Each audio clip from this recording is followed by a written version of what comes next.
Hello guys, आप लोग कैसे हैं गाइस।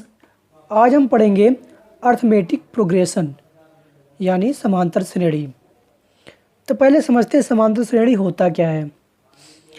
तो समांतर श्रेणी एक सीरीज होता है जिसमें कुछ बेसिक कंडीशन होते हैं। अगर ये बेसिक कंडीशन फॉलो करता है तो उसे हम समांतर श्रेणी कहते हैं। फॉर एग्ज़ाम्पल, हमने यहाँ पे कुछ सीरीज लिख रखा है, कुछ श्रेणी लिख रखा है 1 2 3 5 7 9। देख सकते हैं 5 हमने एग्जाम्पल लिया है। तो यहाँ पे समांतर श्रेणी उसे कहेंगे जो गैप हो इक्वल हो।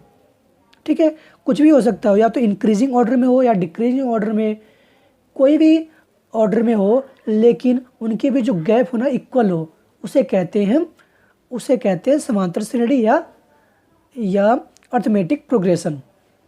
ठीक है, तो इस टर्म को कहते हैं, इस टाइप के जो सीरीज होते हैं उसे कहते हैं टर्म, हिंदी में कहते हैं पद। तो जो फर्स्ट नंबर लिखा होता है उसे कहते हैं फर्स्ट नंबर, उसे ए से डिनोट करते हैं। जैसे यहाँ पे अगर इस श्रेणी की बात की जाए 1 2 3 4, तो यहाँ पे जो फर्स्ट टर्म है वो उस 1 है, तो फर्स्ट टर्म को डिनोट करते हैं ए से। इनके बीच जो गैप है, उसे कहते हैं कॉमन डिफरेंस, और या सर्वांतर कहते हैं हिंदी में। तो कॉमन डिफरेंस कैसे निकालते हैं? Next term minus previous term. अगर हमें यहाँ पे निकालना है कॉमन डिफरेंस तो नेक्स्ट माइनस प्रीवियस। अगर इसका निकालना यहाँ पे देखा जाए तो नेक्स्ट माइनस प्रीवियस, 4 माइनस 3। तो अगर हर एक केस में कॉमन डिफरेंस सेम आता है तो इसे कहेंगे हम कि ये अर्थमेटिक प्रोग्रेशन है, समांतर श्रेणी में है। तो देखते हैं यहाँ पे 1 फर्स्ट टर्म हो गया, common difference next minus previous, तो 2 minus 1, 3 minus 2 minus equal to 1, 4 minus 3 equal to 1। तो यहाँ पे हर एक केस में जो डिफरेंस है वो इक्वल है, इसलिए ये क्या होगा? एपी में होगा, यानी अर्थमेटिक प्रोग्रेशन समांतर श्रेणी में होगा। एन डिनोट करता है नंबर ऑफ टर्म। यहाँ पे कितने टर्म है? 4 टर्म है।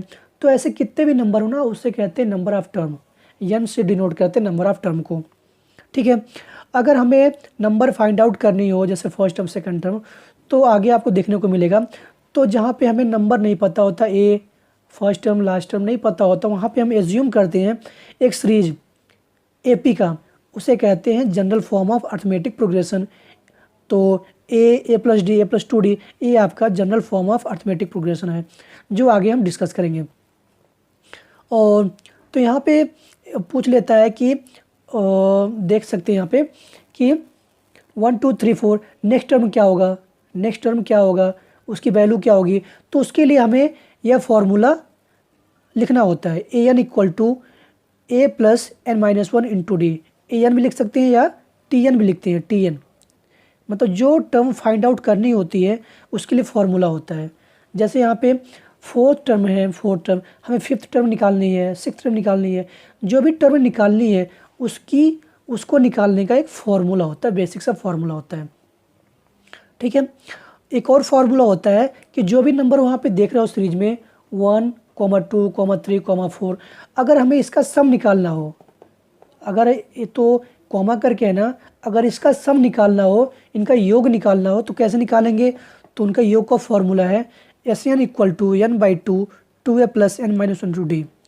ठीक है, इसको निकालने के और भी फार्मूला होता है N by 2 A plus L. A क्या है? फर्स्ट टर्म है, एल क्या है? Last term. तो लास्ट टर्म होगा उसको ऐड करके बाई 2 कर देंगे, आपका निकल जाएगा, जो आगे हम डिस्कस करेंगे। तो शुरू करते हैं first question. The first term of an A P is 10 and common difference is 10, find its 10th term. First term A P का 10 दे रखा है, कॉमन डिफरेंस 10 है, तो बतानी है 10वां टर्म क्या होगा। तो हमें यहाँ पे पता है here first term A equal to 10, common difference D equal to 10। 10वां नंबर फाइंड आउट करनी है, यानी इक्वल टू 10, और 10वां टर्म क्या होगा, यानी इक्वल टू 10 टर्म तो होंगे, लेकिन 10वां टर्म क्या होगा उसको निकालने के लिए फॉर्मूला होता है T n equal to A plus N minus 1 to d. तो हमें निकालनी है टी 10 लिख दिया, ए की वैल्यू 10, वैल्यू पुटअप करते चले गए, सॉल्व आउट करने पे हमें मिल गया 100। तो जो 10वां टर्म होगा वो आपका 100 होगा। नेक्स्ट देखते हैं, the first term of an A P is -6 and 11th term is 24, find the common difference. AP का जो एपी कोई सीरीज है जिसका फर्स्ट टर्म -6 है, फर्स्ट पद -6 है और 11वां जो पद है उसकी वैल्यू 24 है।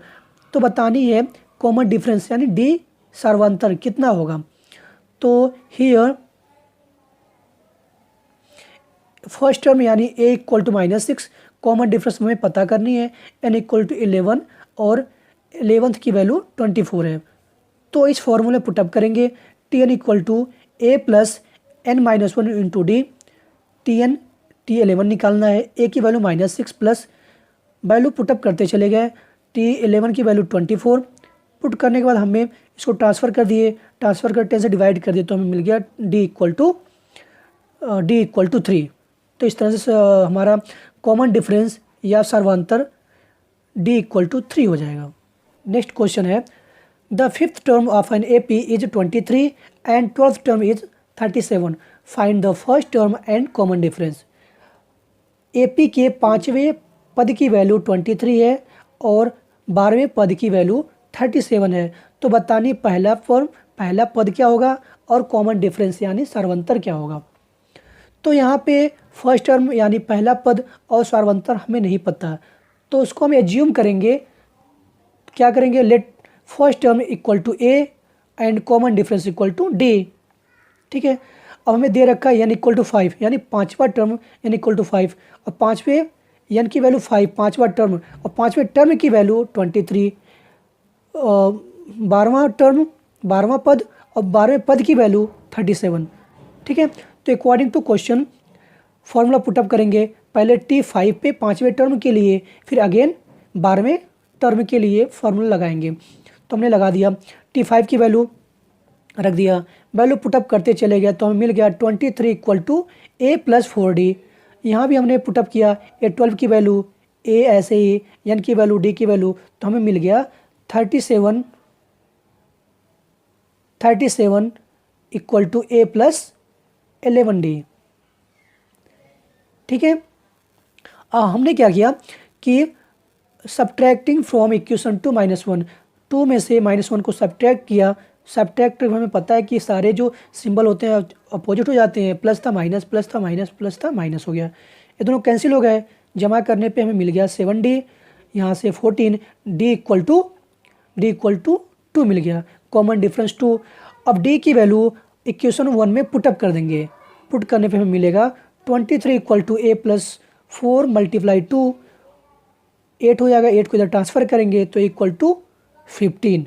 तो common difference d equal to 2 and first term a equal to 15, यही आंसर हो जाएगा।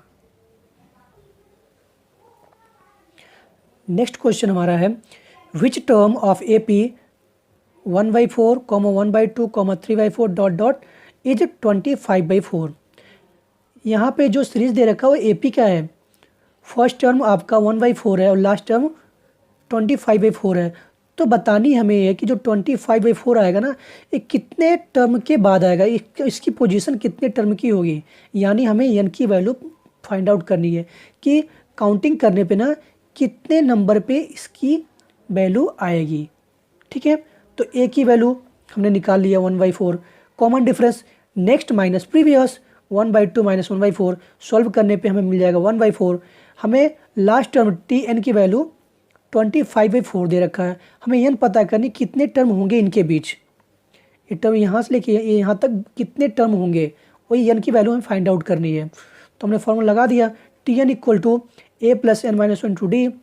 Tn की वैल्यू रख दिया, a की वैल्यू n हमें फाइंड आउट करनी है -1 और d की वैल्यू, इसको 1/4 को इधर ट्रांसफ़र कर दिया मैंने, ट्रांसफ़र करने पे हमें मिल गया 24/4, 4 से, ठीक है, 4 से 4 left side right side cancel out हो जाएगा और 1 इधर जाकर ऐड हो जाएगा, तो यहाँ से मिल जाएगा n इक्वल टू 25, यानी यहाँ से लेकर के यहाँ तक की जो नंबर होंगे, टर्म होंगे, 25 टर्म होंगे।